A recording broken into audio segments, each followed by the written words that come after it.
Why did Paul write to the Romans? In this series, we're taking a closer look at the life and works of one of the most influential people in history. And in this episode, we're looking at the story behind his letter to the Romans. What was going on there and why did Paul need to write to them? Stay tuned to find out.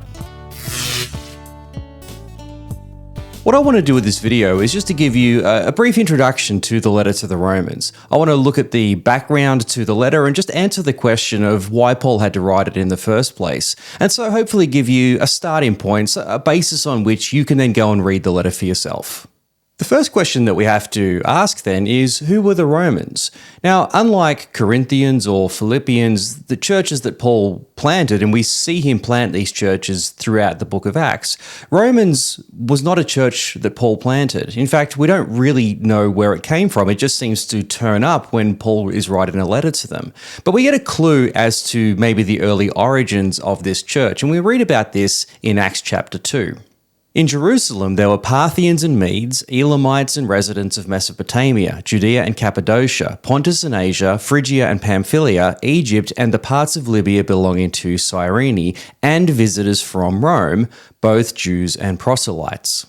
Now, you would recognize this as the story of the day of Pentecost, and so what you have at that time in Jerusalem are a lot of diaspora Jews, Jews that live outside of Israel, coming back to Jerusalem to celebrate, first of all, the Passover, and then to stay around for an extra month and a half and celebrate Pentecost. And so what we get are Jews from all over the Roman world, including, as it says here, visitors from Rome. Now, these people went home after this. They didn't stay in Jerusalem. They went back to their hometowns. And in this case, these particular Jews from Rome would have gone back with this new message, with this new revelation of Jesus being the Messiah, and gone back to their Jewish synagogues and would have begun a new type of meeting. They would have established from that Christian communities that over a period of time have obviously grown and become quite a substantial church within the city of Rome. In fact, this is one of the earliest churches that we find. This church predates Paul's conversion as well. And so the letter to the Romans is written probably in about 56, 57, around the winter of that period. And the day of Pentecost maybe takes place about the year 34. And so we're talking over 20 years old at this stage. So a very well established, one of the foundational churches of the time. And so naturally, a church that old and a church at all is going to have a few issues that Paul wants to address, and that's what we find him doing in this particular letter.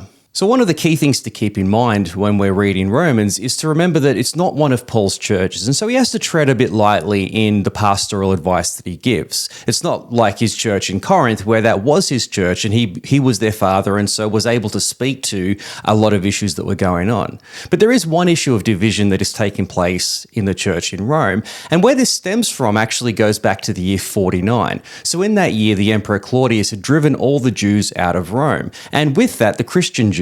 And so what that would have meant was that the Christian church that had been left behind was Gentiles. The Jewish component of that church was now gone.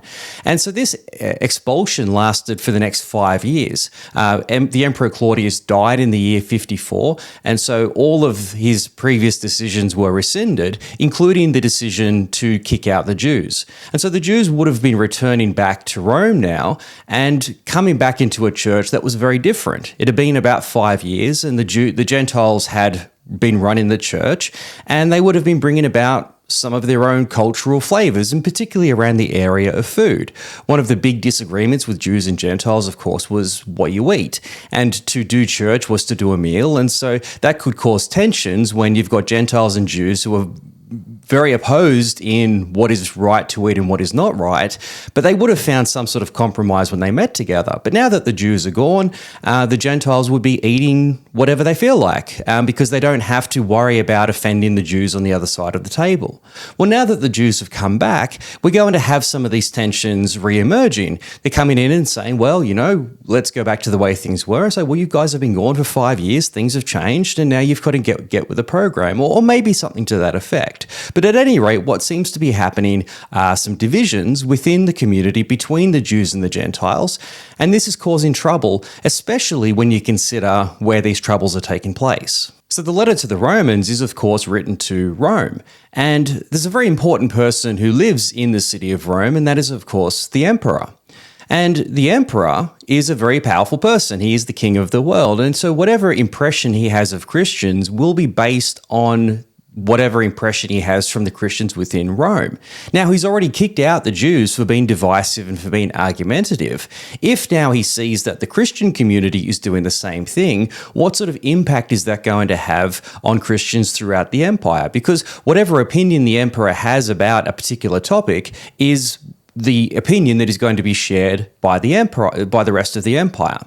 And so for Paul, he's trying to remind these Roman Christians, say, hey guys, we all get impacted by your behavior. And so if you set a bad impression of Christians, that's the impression that comes to us. We get tarred with the same brush. And so can you just chill out a little bit? Can you just keep in mind that your behavior is a reflection of all of us? And so please just keep all of us in mind when you carry on the way that you do. And so maybe could you just settle down around the issue of food and maybe just learn to compromise so that we all don't look bad as a result of your behavior. So that's a key issue that Paul wants to deal with. But there's a second issue that he wants to deal with, and that relates to his travels. Now, the second reason that Paul writes to the Romans is that he wants to request from them support. Now, Paul's missionary plan has always been simple: take the gospel to the end of the earth. Now, in the first century, they hadn't discovered America yet. So if you were living in Europe, the furthest you could go west was Spain. And after that, you get to the ocean, and then it's nothing forever. That's it. That's the end of the world. And so for Paul, his whole desire is to go as far west as he can, which is to Spain, to preach the gospel to the end of the earth and thus bring about the second coming, to thus bring about the resurrection. So this is his sole focus throughout the course of his ministry. And so he's now preached throughout Asia Minor. He's now preached through Greece and Macedonia. He's gone as far west as he can. And so now he wants to go up to Spain. Now, he's not going to preach in Rome because there's already a church there. He doesn't need to establish anything new there. That work has already been done before him. He wants to go beyond the Romans. But of course, to travel to Spain is expensive, and he wants to be set up closer to Spain than, say, from Jerusalem. So Paul wants to use the Roman church as a base of operations to be able to rely on them for support. And he's already got some friends there, Priscilla and Aquila. They've been close friends of his for many years now. And so he wants to be able to spend some time with them and then use that as a launching pad to take that ministry further west into Spain. And so this is what he's writing to the Romans in order to do, in order to request that support from them and establish that base of operations from the city. But in order to do that, he needs to build trust with them. He needs to comfort them and ensure them that if they're going to support him, that they're supporting somebody that they too can trust. And so then in order for Paul to establish this trust with the Romans, they need to know what he's about. Now, there's a lot of people in Rome who don't know Paul. Some of them do, but many of them don't. And he's got people there that can vouch for him and they can, put in a good word for him and say, this is a guy that we can trust. But he wants to make sure that they all know exactly what Paul is about. And so he spends the majority of the letter laying out his gospel. This is the message that I want to take into Spain. And if you agree with this message, if we're all on the same page with regard to this message, then what I'm asking you to do is to support me in taking that message over to the people in Spain. This is what you'll be ultimately supporting. So effectively, I guess in modern terms, he's asking for missionary support. He's going to be a missionary to go into a place that many other people couldn't or won't go into. He says, I'll do the work, but I need the support in order to get there. And so if you guys trust this message and you trust me with it, then I'm hoping you might be able to support me financially as well in order for that to happen. Well, I hope that's been helpful. Don't forget, if you want to go deeper on this topic, you can do that with the podcast. The link for that is in the description below. And if you did find it helpful, please consider giving the video a like and even maybe subscribing, which will really help to build the channel. But otherwise, thank you so much for joining me, and I look forward to seeing you next time.